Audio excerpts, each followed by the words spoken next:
सर्वप्रथम ध्यान करो, मेडिटेशंस करो, अपने आप को संतुलित करो, अपने आप को बैलेंस करो। और कहीं तो भी जो छुपा हुआ मैं का अहंकार है, उस अहंकार से बाहर निकलो। ये संपूर्ण स्वामी जी का कार्य है। ये कार्य स्वामी जी की इच्छानुसार हो, प्रचार कार्य उनके इच्छानुसार हो, साधकों की संख्या उनके इच्छानुसार हो, सेंटर की प्रगति उनके इच्छानुसार हो, ऐसा कह करके रोज प्रार्थना करो, रोज करो। ये आपको उपदेश दे रहा हूं ऐसा नहीं। या जैसे ये गुरु पूर्णिमा का भी है।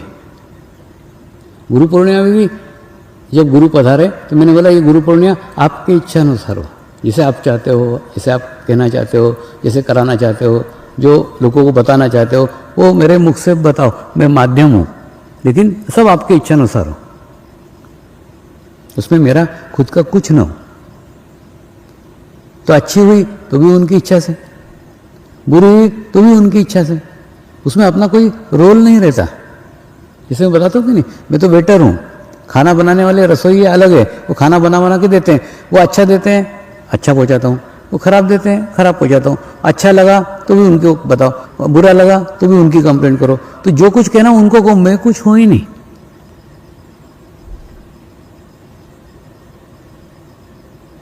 तो ऐसा ही भाव लेके अगर आप सेंटर चलाएं, ये स्वामी जी का सेंटर है, स्वामी जी इस सेंटर के स्वामी हैं, मैं एक नौकर हूँ, मैं चाकर हूँ, सिर्फ उनकी आज्ञा को पालन करने के लिए मैं यहाँ बैठा हूँ। इसमें मेरा कुछ भी नहीं है।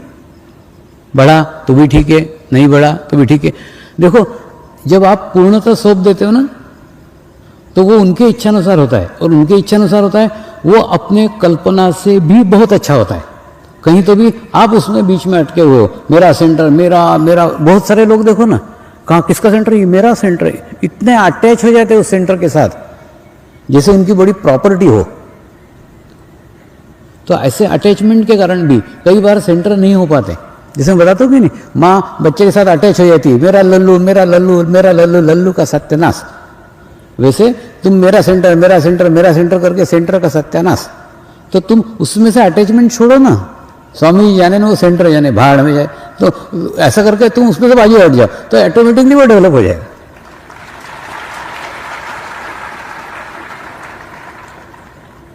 देखो मैं आपको बताता हूँ, छोड़ने से कैसे डेवलप होता है उसका एक उदाहरण। दांडी दांडी दांडी दांडी, घुसे हुए थे 8-7 साल से वहां, दांडी दांडी छोड़ दिया, दांडी तो सब जगह दांडियां दांडियां दांडियां हो गई, हुआ कि नहीं?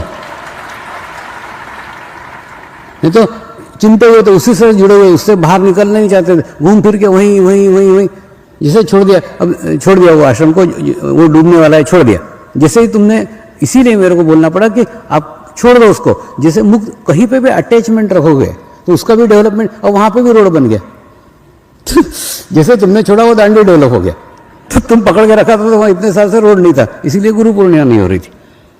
तो जैसे छोड़ा वहां भी रोड हो गया, दूसरी दांडी भी निर्माण हो गई। तो ये अटैचमेंट उस जगह को डेवलप नहीं होने देता है, बांध के रखता है। जैसे एक आधे बच्चे के हाथ पैर बांध के कस के उसको रखो, बोले हाँ तू अब बड़ा हो, तो कहाँ से बड़ा होगा? तो वैसे उसको विकसित होने के लिए थोड़ा मुक्त रखो ना, थोड़ा फ्री रखो ना। जैसे अपन देखो माली पौधे लगाता है कि नहीं, एक पौधा यहाँ लगाया, एक पौधा यहाँ लगाया, फिर 4 फीट पे एक पौधा लगाया, फिर 4 फीट पे एक पौधा लगाया। हम देखते हैं कि नहीं, गार्डन में जाते हैं, माली कितने बगीचे में फूल लगाता है, एक ये फूल का झाड़ है, ये फूल का झाड़ है, और प्रत्येक झाड़ के बीच में गैप है,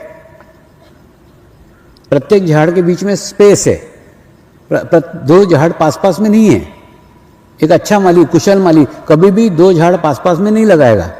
अच्छा ये आम का वृक्ष है क्या, इसको फैलने में इतना जगह लगता है, वो उसके आसपास फिर कोई झाड़ नहीं रहेगा। क्या कारण है? कारण ये है प्रत्येक की अलग अलग विशेषता है, और दूसरा प्रत्येक को डेवलप होने के लिए, प्रत्येक को विकसित होने के लिए थोड़ा खुला होना चाहिए। जितना खुला रहेगा तो ऑटोमेटिकली क्या होगा, वो खुद खुलेगा, उसको खुद को डेवलप करने को टाइम मिलेगा, जगह मिलेगी, और जैसे जगह मिलेगी वो विकसित होगा। ठीक उसी प्रकार से आप भी सेंटर से अटैच मत हो, सेंटर को भी विकसित होने दो ना। ये स्वामी जी का सेंटर है, बड़े तो बड़े, नहीं बड़े तो भण दे दिया वो सेंटर छोड़, तो आप छोड़ दो, आप छोड़ दोगे वो डेवलप हो जाएगा। आपने पकड़ के रखा हुआ, आपने बांध के रखा मेरा सेंटर। देखो यहाँ पे भी कैसे बोल रहे हैं, मेरे सेंटर पे लोग नहीं आ रहे। अरे तेरा कहाँ से हो गया? लेकिन उनके प्रश्न में उनका दोष छुपा हुआ है, मेरा सेंटर कर। तो इसलिए ये एक प्रश्न है, उज्ज्वलाबेन जानबूझ के ऐसे प्रश्न लेती जो बहुत सारे लोगों ने पूछे रहते, तो ऐसे बहुत सारे बैठे हुए चिपके हुए अपने मेरा सेंटर वाले, तो मेरा सेंटर छोड़ दो। दूसरा, कई बार मैं आपको बताता हूं, तुम्हारा रोल चपरासी का रखो। ये मैं मेरे जीवन का रहस्य बता रहा हूं, जो मैंने करा है वो आपको करने के लिए बोल रहा हूं। तो जैसा मैंने भी मेरे जीवन में एक चपरासी का रोल रखा था, तो चपरासी के रोल का क्या रहता है, ये इधर से चिट्ठी आई उधर पहुंचा दी, उधर से चिट्ठी आई उधर पहुंचा दी, बाकी उससे कुछ लेना देना नहीं है। जैसे रहता कि नहीं, पहले डाकिया आता था, किसी के यहाँ कोई बच्चा पैदा हो गया, उसका भी टेलीग्राम ला के दिया, ये बच्चा हो गया, तो उससे खुशी से नाचते नाचते नहीं आता था, वो ला के टेलीग्राम ला के देता, उसको क्या करने का। कोई मर गया, उसका भी टेलीग्राम ला के देता था, ये मर गया, तो माने उस टेलीग्राम से उस डाकिये को कोई लेना देना नहीं है कि वो कोई मरे का टेलीग्राम है कि कोई जिंदा हुआ उसका टेलीग्राम है, कोई लेना देना नहीं। उसी प्रकार से तुम खुद रहो ना, ऐसा मैं रहा हूँ, अलिप्त रहा हूँ, ये सब में से मुक्त रहता हूँ, अपना स्पेस अपनी जगह बना करके रखता हूँ, तो उसमें उसका कोई उस पर प्रभाव नहीं होता, कोई इफेक्ट नहीं होता। दूसरा, ये आते हैं कि नहीं, फोटोग्राफर फोटो निकालते हैं, कभी अच्छे के भी फोटो निकालते हैं, बुरे के भी फोटो निकालते हैं, तो कैमरा रहता है कि नहीं, कैमरा निर्जीव रहता है। कुछ एखादा छोटा सा बच्चा पैदा हुआ, उससे न्यूली बॉर्न बेबी का उसका भी फोटो निकालेगा, क्लिक।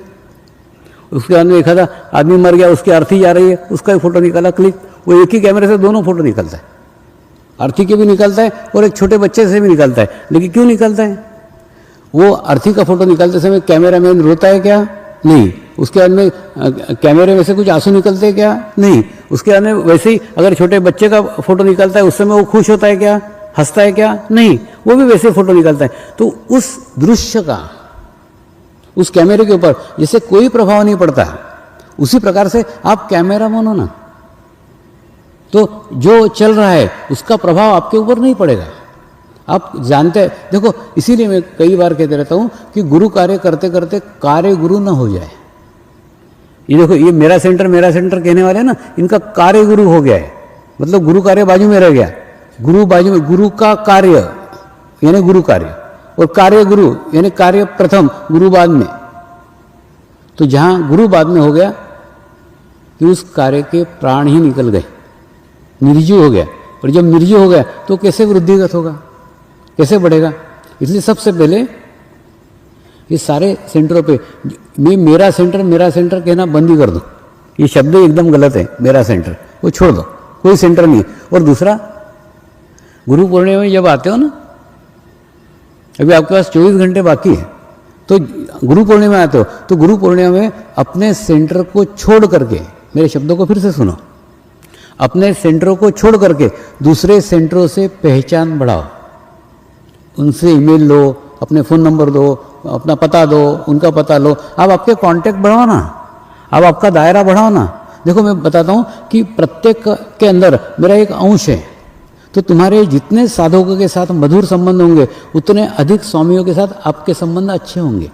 स्वामी प्रत्येक के अंदर है, प्रत्येक के भीतर है, तो आपका संपर्क जितना बड़ा होगा उतने आपके कांटेक्ट बढ़ेंगे। तो प्रत्येक गुरु पूर्णिमा में जब आते हो तो आपके नए संबंध बनना ही चाहिए। और वो कब निकलोगे? तुम मेरे सेंटर के लोग कहाँ है, मेरे सेंटर वाले कहाँ गए, मेरे सेंटर, तुम वहाँ रहोगे तो भी मेरे सेंटर वाले, लैटरिन जाओगे मेरे सेंटर वाले, बाथरूम आएंगे मेरे सेंटर वाले, सब मेरे सेंटर वाले, सब सेंटर वाले। ऐसे ग्रुप बना करके क्यों चलते हो? थोड़ा मुक्त हो जाओ।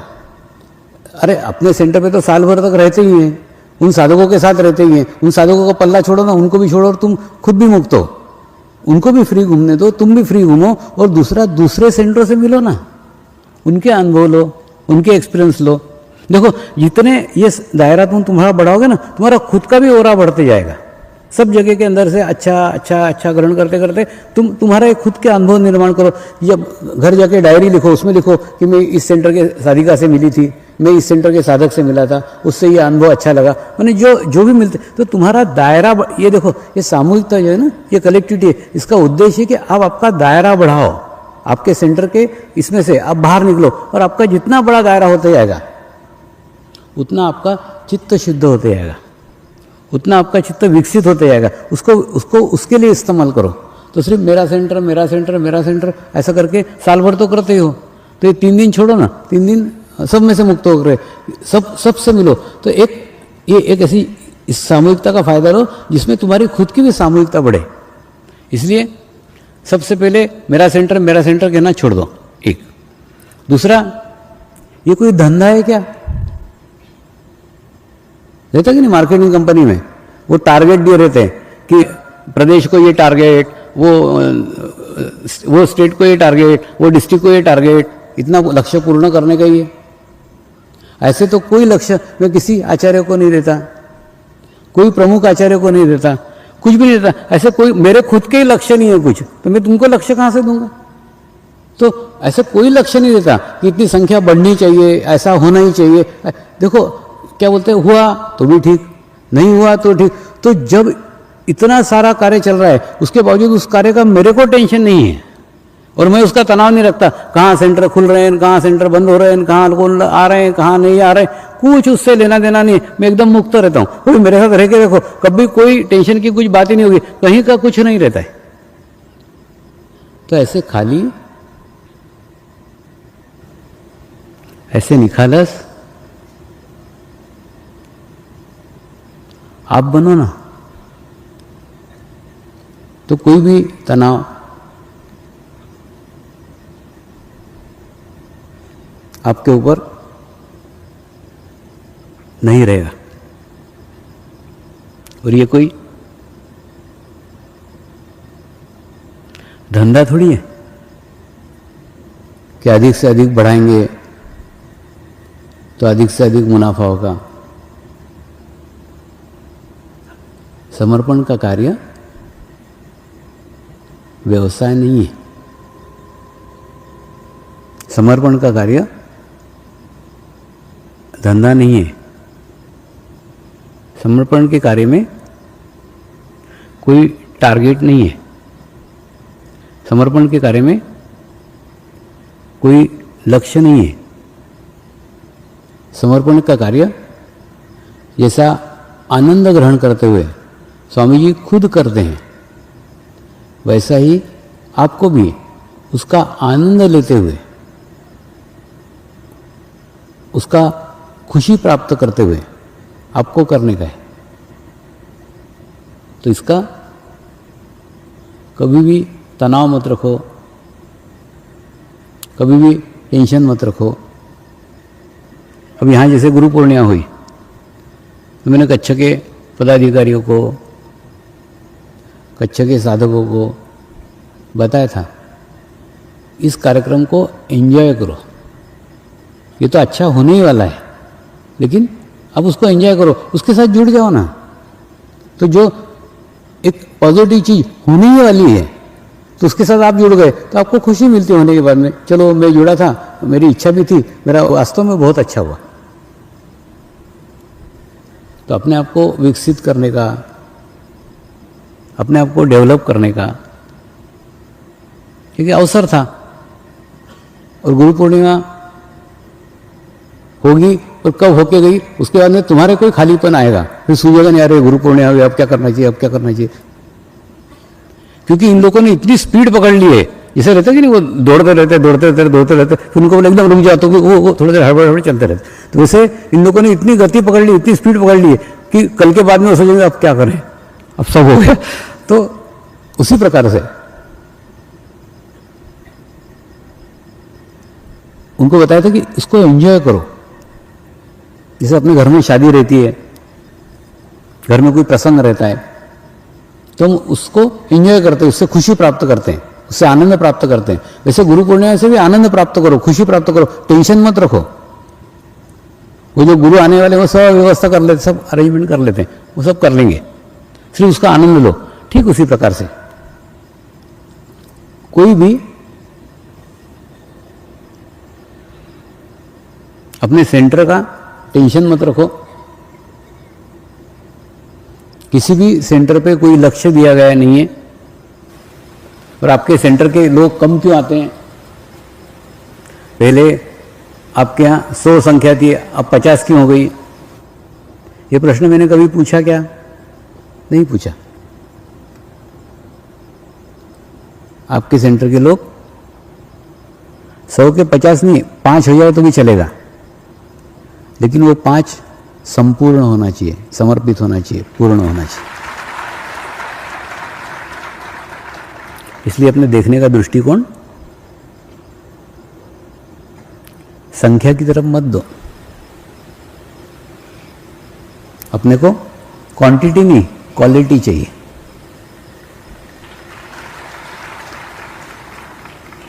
क्योंकि अगर 5 साधक भी अच्छे आपके सेंटर पे तैयार हो जाते हैं तो ये कार्य को अगली पीढ़ी तक पहुंचा सकते हैं। ये कार्य अपने को अपने तक सीमित नहीं रखने का है। ये आश्रम बनाना, मूर्तियां स्थापित करना, पुस्तकें लिखना, ये सब जो प्रयत्न चल रहे हैं ना, ये सारे प्रयत्न हम अगली पीढ़ी के लिए कर रहे हैं। देखो, मनुष्य बचत कब करता है? पोस्ट ऑफिस में जमा करेगा, एफडी बनाएगा, सोने में डालेगा, जमीन में डालेगा, थोड़ी थोड़ी बचत करता है, भविष्य के लिए करता है, फ्यूचर के लिए करता है। और फ्यूचर के लिए कब करता है? जब वर्तमान में उसका पेट भरा रहता है, उसकी आवश्यकताएं पूर्ण हो जाती है, तो सोचता नहीं अभी का तो सब ठीक चल रहा है, अब बच्चों के लिए कुछ करना चाहिए, अब अगले जनरेशन के लिए करना चाहिए।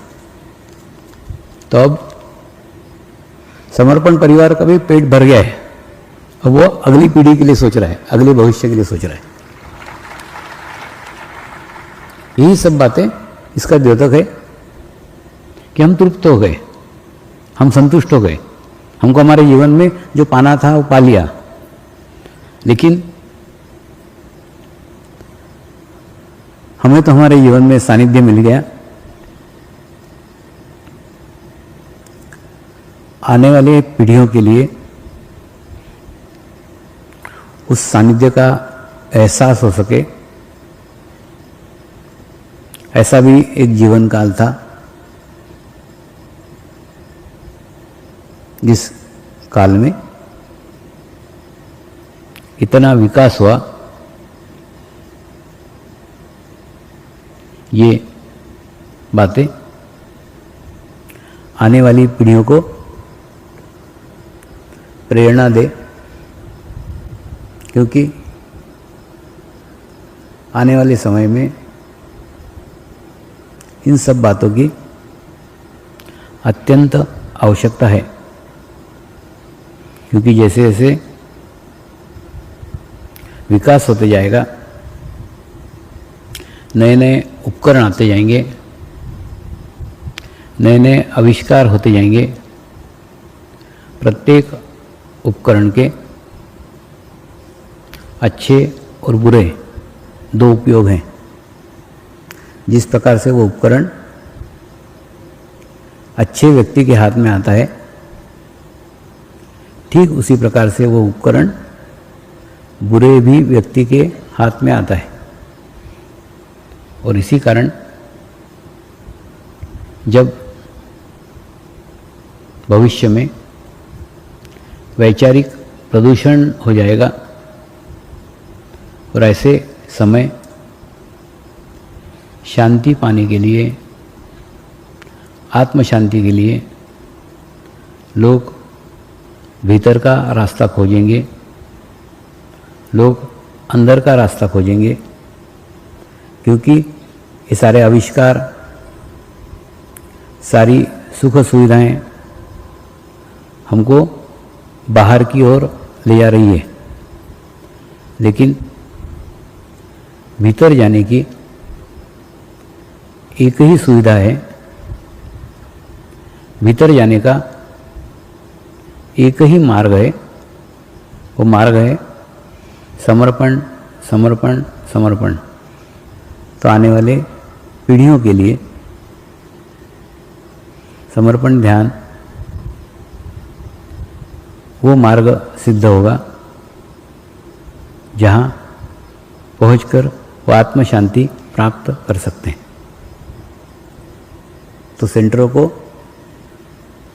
तनाव के साथ, सेंटरों को संख्या के साथ मत देखो